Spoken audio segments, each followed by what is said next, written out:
Sometimes they refuse to step out in faith to new levels of understanding. And they are afraid to take risks. Because they're simple.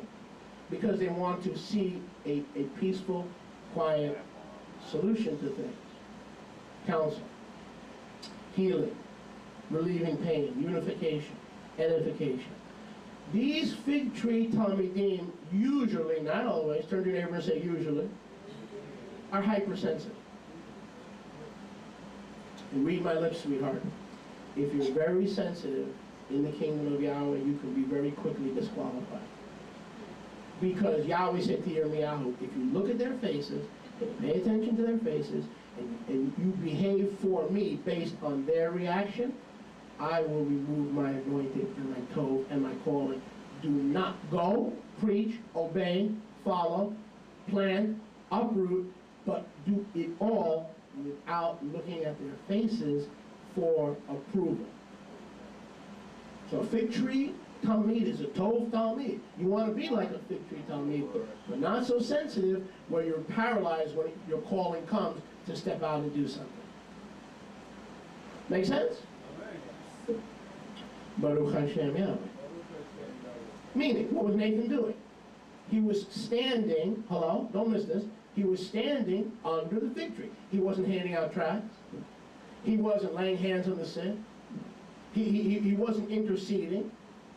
He wasn't going forth. He was standing with no deceit and no guile, but he could have been so much more for Yahweh. Baruch Hashem Yahweh. He was just standing. Where did Yeshua say? I saw you standing. That's not all that good. I saw you under the fig tree, meaning I know your heart, you're sweet, you want reconciliation, healing, and you want to be an encourager and a unifier and an edifier, but man, you're standing under the fig tree. It's time to, I'm here, I'm Mashiach. It's not time to move out, it's time to get moving. If he's really Mashiach in this place, those who have no guile and deceit, now is the time to get moving. Amen. Hallelujah. Amen. Baruch Hashem Yahweh. I said Baruch Hashem Yahweh. Baruch Hashem Yahweh. A fig tree disciple tends not to step out in new areas and can get easily attached to a routine or to their own comfort zone. A fig tree disciple can fall into the trap of trying to help Yahweh in their own strength and their own understanding. A fig tree disciple can fall into the trap of trying to help Yahweh in their own strength and their own understanding, getting attached to a routine or their own comfort zone. So go look at the response in verse 11. Why should I forsake my sweetness? Why should I forsake my tov fruit? I have the ministry of healing, good counsel, good advice, unity. I'm not going to forsake my position to step out on the water, keeping my eyes on Yeshua and doing new and mighty works that I never did before. Yahweh said to Yirmiyahu, call on me, and I will answer you and show you great and mighty things that you know not. Daniel says, those who know Yahweh and love Yahweh and know their Elohim will be strong and do mighty exploits, somebody. Hallelujah. Todah Rabah Yahweh. Todah Rabah Yahweh. It's good to be a fig tree disciple, but sometimes, fig tree, heal yourself. Physician, heal yourself. No, you can't get healed yourself until you step out into a new area where Yahweh challenges you to go. Amen. Hallelujah. Baruch Hashem Yahweh. Now we go to verse 12. Shoftim 9:12. Then the other 18, or the other Talmudim, said to the vine, they still don't have a king. They tried the humble olive, they got nowhere. Then Israel tried the fig tree, and they got nowhere because he was too stationary anyway. He wasn't going to be king. He couldn't step out in faith into a new area of ministry, or to a new calling, or to a new season. So they didn't get their king from there either. Israel's still looking for a king other than Yahweh. You got it, Britt? They're looking for a king. This is a parable. Parable means a child can understand this. Baruch Hashem Yahweh. Verse 12. Then said the other Israelites, or 18, to the vine, oh, how about you? Come and reign over us. You're our third choice. Verse 13. And the vine said to them, should I leave my wine, which cheers Elohim and man, and go to be promoted over the other 18? This looks pretty good, doesn't it? There's an air of humility here, isn't there? Right? This is pretty good. There's an air of humility. The vine says, oh, no. I produce wine, a type of the Ruach HaKodesh, and I'm doing well, and it's cheering Elohim, it's cheering man. I'm good in my position. No, I don't want to go be promoted. So the vine, listen, is the synonym for the production of fruit, such as grapes. Now this is the kind of Talmud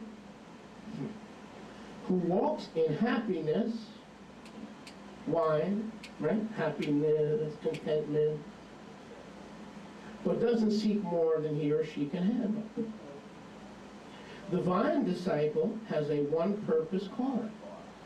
And the vine disciple is committed to doing one thing extremely well. They're limited.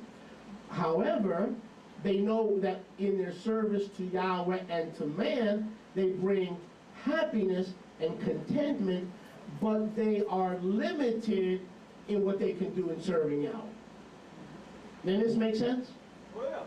In other words, I can do that, but don't ask me to do that. I'm good at what I do. I'm going to get better at what I do, but I'm not multi-purposed, and I'm not really instant in season or out of season. I can do one thing well, and that's what I'll do. Now, the vine disciple has a one-purpose calling and is committed to doing one thing extremely well, rather than taking on many projects and being an average achiever in many areas. The vine disciple, or tree, can specialize in an area through focus and tends to know his or her role without getting easily confused or double-minded, thus producing stability and reliability, albeit within a limited sphere. So again, the fig tree is a healer, but is limited because he refuses to step out. He stands under the fig tree. A vine has entered a comfort zone, but they don't get sidetracked, they don't get confused, they don't get double-minded, and they are a stable and reliable person. Are you with me? Huh? You with me? They're stable and they're reliable because they do one thing well, and they focus on that one thing very well. This kind of a Talmud is a stick to it until the job is done type of person. I'm not budging, I'm not moving until this job is done. Amen? That's a vine. They stick to it. They're highly reliable, but they're limited. Because a vine disciple refuses to be moved out of his assigned length or role. A vine disciple will hold specified ministries, listen, that are not done by others, such as a moel. What's a moel? A circumciser who cuts away does brit milah, a circumciser of the flesh and the faith. They don't shake or move easily, yet they are bound to fall into temptation of their flesh, as seen by the reference, should I leave my wine?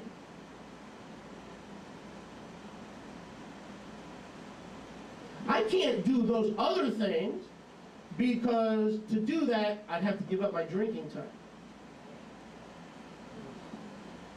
my get high time, my party time, my chill out time, my vacation time, my NFL time, my tennis time.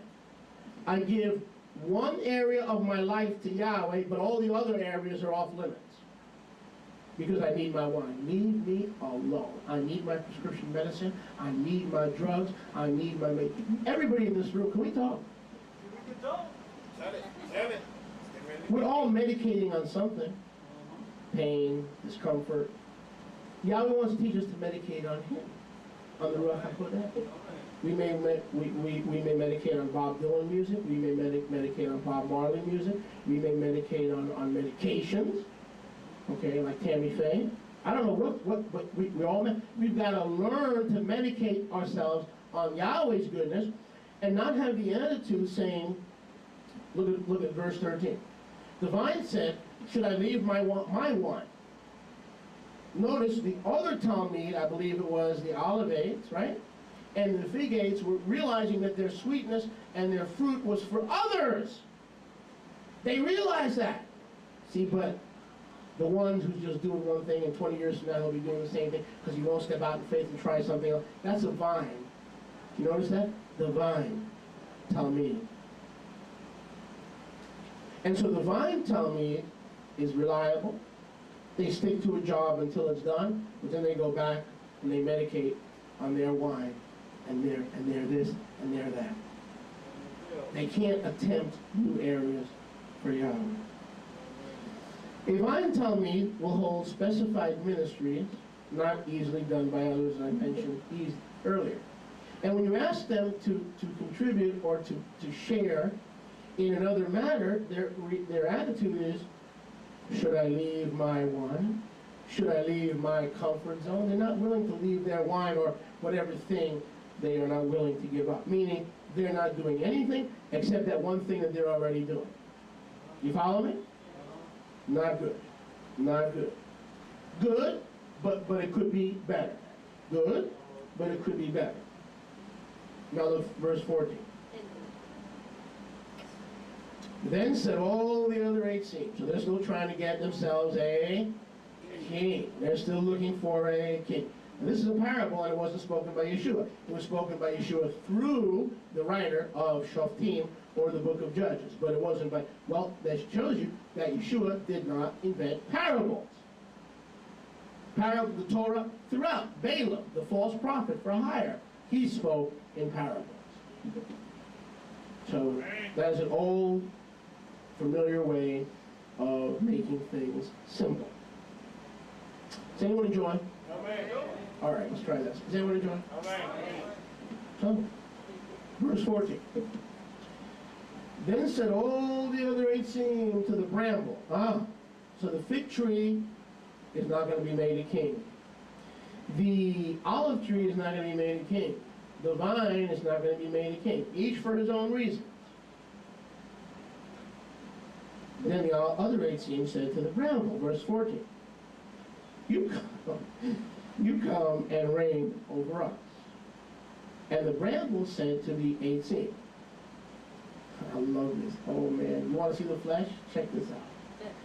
And the bramble said to the 8 seams, if in Emet you will anoint me Melech over you. Notice, no Yahweh, no Elohim, no kingdom, nothing. If you are going to anoint me, there are certain conditions. If you want me to lead worship here, if you want me to serve here, if you want me to wait on the saints, if you want me to cook, if you want me to clean, if you want me, there are certain conditions.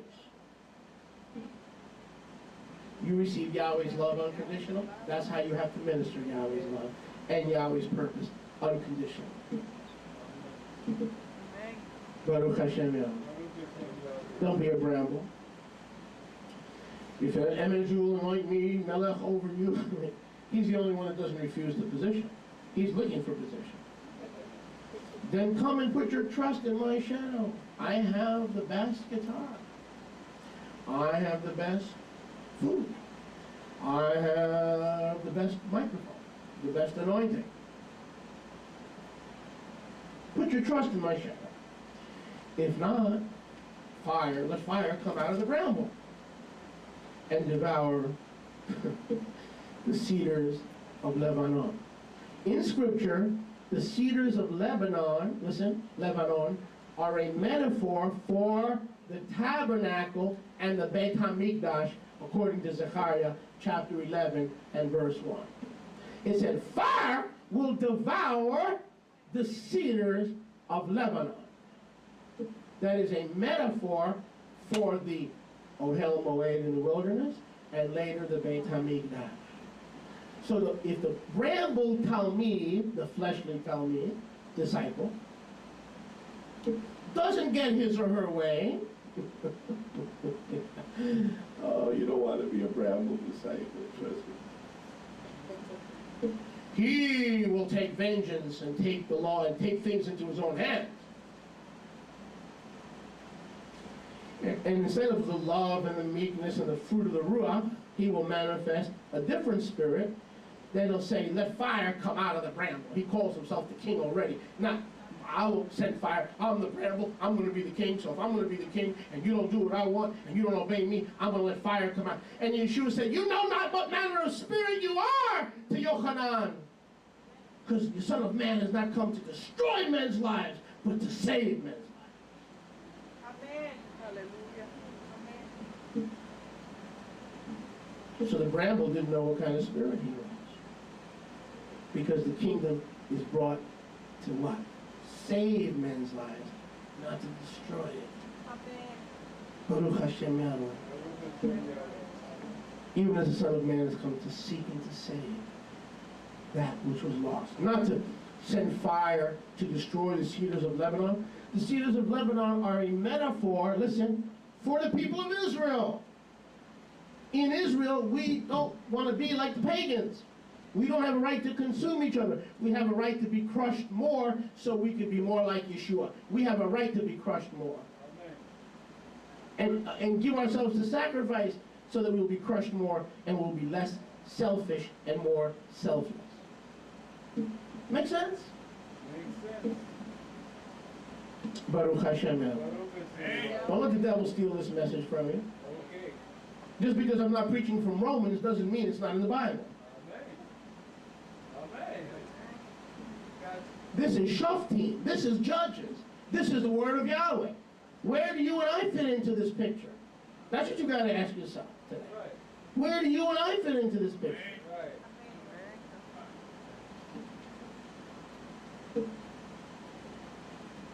So the bramble here was a parable. So the cedars of Lebanon is a metaphor for the tabernacle, the temple, Israel. This guy thinks he can destroy Yahweh's kingdom, the tabernacle, the temple, because the temple was built through Chirah.